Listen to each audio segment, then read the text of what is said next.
வட்டாட்சி அலுவலகத்திலே ஜாக்டோஜியோ முற்றுகை போட்டு அறிவிச்சிருக்காங்க. அதில் நாங்கள் அந்தந்த மாவட்டத்தில் அரசு நாங்களும் ஒத்து போவோம் நிபந்தனை அடிப்படை. ஒருவேளை உங்கள் கோரிக்கை செவிசாய்க்காத பட்சத்தில் 2026 உங்கள் அரசியல் நிலைப்பாடு என்ன? மொத்தம் எவ்வளோ பேர் இருக்கீங்க, எவ்வளோ குடும்பம்? அடுத்த போராட்டத்துக்கு நாங்கள் தயாராக இருக்கோம். மொத்தம் தமிழகம் முழுவதும் எவ்வளோ பணியாளர், எவ்வளோ குடும்பம்? நாங்கள் ஒரு 7000 குடும்பம் தமிழ்நாடு அரசு கிராமத்தில் 12,000 கிராம உதவியாளர்கள் இருக்கோம். பணி முடித்த 10ஆம் வகுப்பு தேர்ச்சி பெற்ற 10ஆம் வகுப்பு தேர்ச்சி பெற்ற அனைத்து கிராம உதவியாளர்களுக்கும் கிராம நிர்வாக அலுவலராக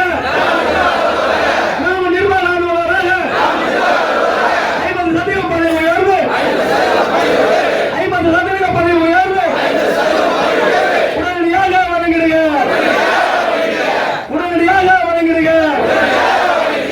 தமிழ்நாடு அரசு கிராமங்களுக்கு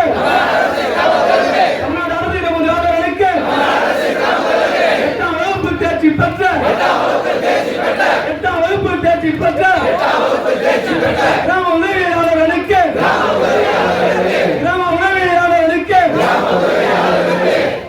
20% பதவி உயர்வை 20% அலுவலக பதவி உயர்வை உடனடியாக வழங்கிடுங்க. பதவி உயர்வு பெறுவதற்கு 10 ஆண்டு பணி மூப்பை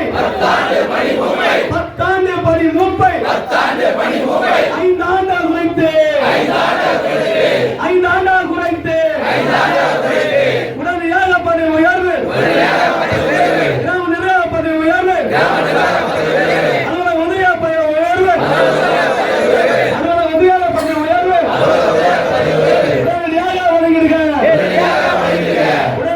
வழங்கிடுங்க. சிபிஐ திட்டம் பணம் பிடித்த கிராம உதவியாளர்களுக்கு 2 விட்டல் கிராமங்களுக்கும் ஓய்வு பெற்ற கிராமங்களுக்கும் உடனடியாக பண பயனை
புதிய பென்ஷன் திட்டத்தை ரத்து செய்.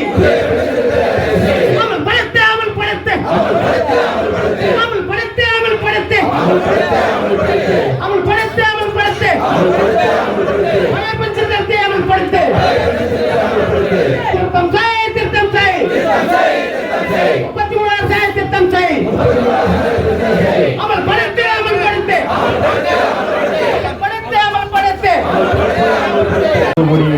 ஒரு மகத்தான உணவு போராட்டத்தை முன்னெடுத்து நடத்தி கொண்டிருக்கக்கூடிய தமிழ்நாடு அரசு உதவியாளர் சங்க தோழர் தோழர்களுக்கு வீரம் செய்த காலை வணக்கத்தை தெரிவித்துக் கொள்கிறேன். கிராம உதவியாளர்களின் வாழ்வாதார கோரிக்கைகளுக்காக இன்று நடைபெறக்கூடிய இந்த உண்ணாவிரத போராட்டத்திற்கு தமிழ்நாடு வருவாய்த்துறை அலுவலர் சங்கங்களின் கூட்டமைப்பு மெட்ராஸ் சார்பாகவும் போடாப்ரோலியோ வருவாய்த்துறை ஆணையக சங்கங்களின் சார்பாகவும் முழு ஆதரவை தெரிவித்துக் கொள்கிறோம். மாண்பு தமிழக முதல்வர் அவர்களின் கவனத்திற்கு இந்த உண்ணாவிரத போராட்டம் சென்றடைந்து இந்த வாழ்வாதார கோரிக்கைகள் வெற்றி பெற வாழ்த்துக்களை தெரிவித்துக் கொள்கிறோம். மாண்புமிகு வருவாய்த்துறை அமைச்சர் அவர்களை சந்தித்த பொழுது கிராம உதவியாளர்கள் மிகவும் வருவாய்த்துறையில் இன்றியமையாத ஒரு பணியிடம், மிக அடிப்படையான ஒன்று.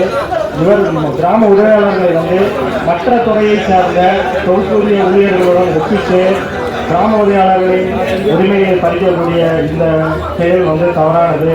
இதை அரசு உணர்ந்து கொள்கிறது. இந்த கிராம உதவியாளர்களின் வாழ்வாதார கோரிக்கைகள் உடனடியாக நிறைவேற்றப்படும் என்ற ஒரு வாக்குறுதியை அளித்தார்கள். அது தொடர்பாக வருவாய்த்துறை செயலாளர் அவர்களையும் வருவாய்த்துறை ஆணையர் அவர்களையும் ஒரு ஒருங்கிணைப்பு ஆலோசனை கூட்டத்திற்கு